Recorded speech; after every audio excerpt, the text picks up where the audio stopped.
देखिए, हमारे भारत में हर चीज़ वैज्ञानिक है। अगर हम कहते हैं कि हमारे हर बार दीपावली अलग डेट पर क्यों आती है, हर बार होली अलग डेट पर क्यों आती है, पर अगर हम क्रिसमस की बात करते हैं तो वो 25 तारीख को दिसंबर में आती है, वो फिक्स है। जब इंग्लिश त्यौहार की डेट फिक्स है और भारतीय त्यौहार अलग अलग डेट पर क्यों आते हैं, इसका कारण ये है कि हम ज़्यादा वैज्ञानिक हैं। अभी आपको होगा कि अगर वैज्ञानिक हो तो अलग अलग डेट क्यों आती है, उसका कारण ये है कि हम एस्ट्रोनॉमी बेस्ड हैं। जो आसमान में घटना घटती है हम उसको मेज़र करके अपनी डेट निकालते हैं। तो दीपावली हर बार कार्तिक अमावस्या पर ही आती है, मतलब कार्तिक का महीना होगा, अमावस्या तिथि होगी, जिस दिन आसमान में सूर्य चंद्रमा 0 डिग्री पर होंगे और 12 डिग्री की तिथि होती है। और जब वो चंद्रमा 12 डिग्री के अंदर अंदर होगा, सूर्य की तरफ जा रहा होगा, वो लास्ट तिथि अमावस्या कहलाएगी और उस दिन दीपावली होगी। तो वो अलग अलग डेट पर ही आती है, उसका इंग्लिश डेट से कोई संबंध नहीं है। आसमान में अमावस्या हुई और हमारे यहाँ दिवाली है, ठीक है ना। और आपको हैरानी होगी कि जो हमारे महीने हैं, देसी महीने, हम बोलते हैं चैत्र, वैशाख, ज्येष्ठ, आषाढ़, श्रावण, भाद्रपद, आश्विन, कार्तिक, मार्गशीर्ष, पौष, माघ, फाल्गुन, ये जितने भी 12 महीने हैं, ये सारे नाम क्या हैं? ये आपके नक्षत्रों के नाम हैं, ठीक है ना। मतलब अश्वनी महीने से, मतलब अश्वनी नक्षत्र से बना है ना।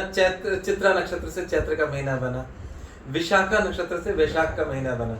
तो नक्षत्रों पे जब पूर्णिमा आती है उसका महीना उसी नाम से जाना जाता है। तो हमारा सारा का सारा जो गणित है सूर्य और चंद्रमा पे बेस्ड है।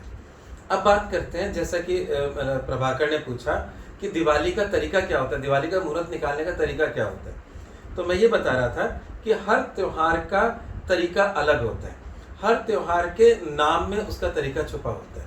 एक एग्जांपल देता हूँ मैं आपको। जन्माष्टमी और रामनवमी, ये 2 अलग अलग त्यौहार हैं। एक में भगवान कृष्ण का जन्म हुआ और एक में भगवान राम का जन्म हुआ। और भगवान राम का जन्म दिन के अभिजीत, मतलब दिन के 12 बजे के आसपास हुआ, और भगवान कृष्ण का रात्रि अभिजीत में हुआ, मतलब रात के 12 बजे के आसपास हुआ।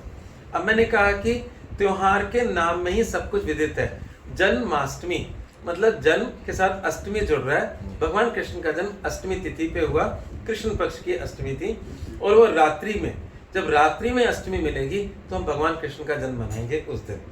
और जब दिन के अंदर अभिजीत मुहूर्त के आसपास नवमी होगी, जिसे रामनवमी मनाते हैं। ये रामनवमी कब आती है? जब चैत्र शुक्ल प्रतिपदा में जो पहले नवरात्रे आते हैं, उसकी नवमी में भगवान राम का जन्म हुआ था। अभी जो निकले नवरात्रे वो शारदीय नवरात्र कहलाते हैं।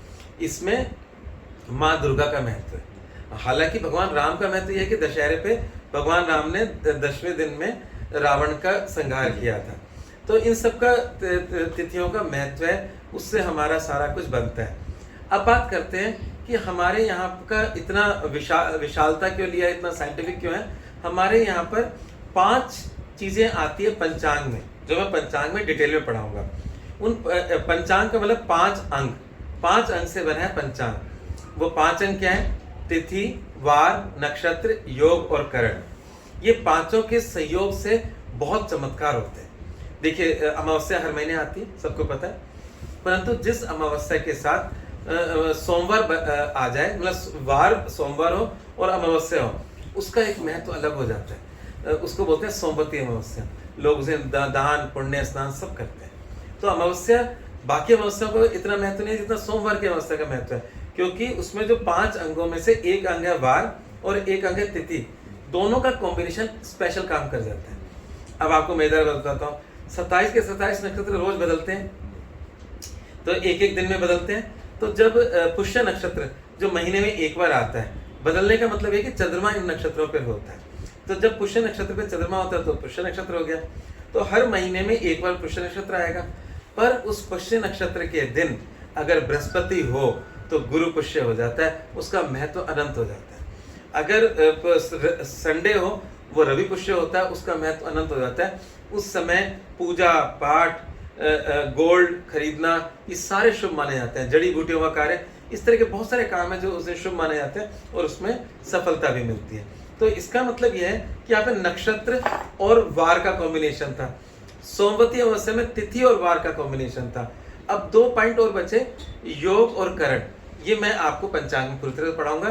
करण का एक छोटा सा एग्जांपल देता हूँ जो आपने आए दिन सुना होगा कि साहब भद्रा लग गई, शुभ काम नहीं होंगे, या राखी का दिन है, जब तक भद्रा नहीं हटेगी तब तक राखी नहीं बांधेंगे। मतलब होली दहन है, जब तक भद्रा है तब तक मतलब अग्नि नहीं जला सकते हैं, भद्रा खत्म होगी उसके बाद ही जला सकते हैं। तो भद्रा हर शुभ काम के लिए मना होती है। तो ये उन 5 अंगों में से एक करण है जिसे विष्टिकरण कहते हैं। बस विष्टिकरण के समय को भद्रा कहते हैं, उसमें कोई कार्य नहीं होता। तो ऐसी बहुत सारी बातें हैं जो आपको पूरे डिटेल में बताएंगे, क्योंकि अभी का सब्जेक्ट था, ये सारी बातें इसलिए बोली, अभी का सब्जेक्ट था दीपावली। तो दीपावली में क्या विशेष बात हो सकती है, सबसे पहले समझें। दीपावली को हम लक्ष्मी जी से जोड़ते हैं, और लक्ष्मी पूजा हमारा मेन ध्येय रहता है, और शायद संसार लक्ष्मी के बिना संभव नहीं। ठीक है, घर में स्त्रियां भी लक्ष्मी का रूप मानते हैं, पत्नी, बेटी, इनको हमने लक्ष्मी का दर्जा दिया। तो लक्ष्मी का मतलब इसके बिना घर पूर्ण नहीं हो सकता। तो हमारा जीवन भी के लिए भी धन बहुत इंपॉर्टेंट है, धन के बिना जीवन पूर्ण नहीं हो सकता। तो लक्ष्मी को हमने धन माना है, मतलब लक्ष्मी देवी धन की देवी है। तो हम सब कमाते हैं, मेहनत करते हैं, सब अपने अपनी सामर्थ्य के अनुसार कमाते हैं, जो उनके भाग्य में लिखा है, जो उनकी मेहनत है। परंतु हर कोई चाहता है कि पैसे की बरकत हो, पैसा आए और आने से पहले जाने की व्यवस्था हो जाए। मान लीजिए आज मैं 1 लाख रुपए कमा रहा हूँ और मेरे महीने के 1.5 से 2 लाख का खर्चा है, मैं गरीब ही रहूंगा चाहे कितना ही कमा लूँ। तो इसका मतलब यह है कि बरकत कब होगी, जब मैं 1 लाख कमा के अपने खर्चे भी निकाल कर कुछ बचा भी पा रहा हूँ और अपने जीवन में समृद्धि लेकर आ रहा हूँ, तब मैं मानूंगा कि मैं अपनी जिंदगी को अच्छा कर रहा हूँ। तो सब लोग चाहते हैं कि लक्ष्मी जी घर में स्थिर हो, क्योंकि लक्ष्मी जी चंचला है। चंचला का मतलब ऐसा कहा जाता है कि पैसा किसी के पास नहीं टिकता, तो टिक जाए, ये उसका मुख्य उद्देश्य है इस पूजा के महत्व का, जो आपने मुझसे मुहूर्त पूछा। तो टिकने के लिए मुहूर्त क्या क्या पैरामीटर हो सकते हैं। पहला पैरामीटर यह है कि हमारे 3 प्रकार के लग्न होते हैं, चर, स्थिर और दीर्घ स्वभाव। चर में नहीं टिकता, वो मूवेबल है, चलता रहता है। दीर्घ स्वभाव में कुछ हिस्सा मतलब स्थिर का है, कुछ हिस्सा चर का है, उसमें दोनों टेंडेंसी रहती है। तो लक्ष्मी जी की पूजा सदैव स्थिर लग्न में होती है। तो अब स्थिर लग्न कौन कौन से होते हैं, राशियां कौन कौन सी होती है। वृषभ 2 नंबर, 5 नंबर सिंह राशि, और 8 नंबर वृश्चिक राशि, और कौन सी आती है, कुंभ राशि 11 नंबर की राशि। तो क्योंकि तुला राशि का सूर्य होता है, और मैंने मतलब इन्होंने तो सीखा है, पर आप दोनों ने सूर्य की से टाइम मैंने कैसे बताया था, आपने कहा था बताना, हो सकता है आज मैं सिखा दूं, आज टाइम है। परंतु सूर्य मतलब दिवाली के दिन में सूर्य तुला राशि में होता है, और तुला राशि में सूर्योदय कालीन जो राशि होती है तुला की होती है। 7 के बाद 8 नंबर की राशि आती है, पहली मतलब स्थिर राशि आती है, जो सुबह करीब 6:30 से करीब 2 घंटे के आसपास रहेगी। फिर दूसरी राशि आएगी सिंह राशि, जो करीब दोपहर के आसपास आएगी, और सॉरी 8 के बाद आएगी 11 नंबर कुंभ राशि आएगी, और कुंभ राशि के बाद एक वृषभ राशि आएगी जो शाम को आएगी, जिसमें हम दिवाली पूजन करते हैं। तो वृषभ जब लग्न बनेगा तो उसमें 3-4 नियम है दिवाली पूजन के। कहते हैं प्रदोष व्यापनी, मतलब संध्या काल हो जाए। दूसरा है स्थिर लग्न, मतलब वृषभ लग्न हो जाए। स्थिर नवांश, नवांश का मतलब जब वृषभ लग्न बनेगा तो उस वृषभ लग्न में 9 राशियां बदल जाती है नवांश में, तो नवांश भी स्थिर होना चाहिए। तो वृषभ लग्न और कुंभ नवांश होता है, वो समय थोड़ा सा होगा, वो ही प्रॉपर समय है लक्ष्मी पूजन का, कि हमारे घर में लक्ष्मी जी स्थिर हो जाए। मतलब सिर्फ लग्न ही नहीं, लग्न तो 2 घंटे का होता है, उस 2 घंटे में से हमने उसका 9वां हिस्सा चुना है, जिसमें नवांश भी स्थिर होगा, लग्न भी स्थिर होगा, और लक्ष्मी जी हमारे घर में स्थिर होंगी। अगर उस स्थिर वाले पीरियड के अंदर अगर कोई शुभ लाभ अमृत का चौगड़िया हो जाए, आ जाए, तो वो और भी शुभ हो जाता है। तो हम वो समय चुनते हैं जिसमें लाभ का चौगड़िया हो, इस प्रदोष का समय हो, मतलब संध्या का समय हो, स्थिर लग्न हो, मतलब वृषभ लग्न हो। और उसके बाद कुछ लोग देखते हैं, तांत्रिक लोग पूजा करते हैं मध्य रात्रि को। वो मध्य रात्रि का समय क्या है, वो समय सिंह लग्न का, वो मध्य रात्रि में आता है, जिसको तांत्रिक लोग अपने हिसाब से अपने गोल को लेकर पूजाएं करते हैं। तो आप भी लक्ष्मी जी की पूजा मध्य रात्रि को भी कर सकते हैं। और जो आजकल जो समय आ गया जिसमें लोगों के बिजनेसेस हैं, ऑफिसेज हैं, प्रेमाइसेस हैं, तो उसमें भी वो पूजा करते हैं, घर में भी करते हैं। तो वो क्या होता है, जो दिन का जो लग्न आता है, जो मैंने बोला कि कुंभ लग्न आएगा, तो कुंभ लग्न में जो दोपहर में आएगा वो आप अपने ऑफिस बिजनेस प्रेमाइसेस की पूजा कर लें।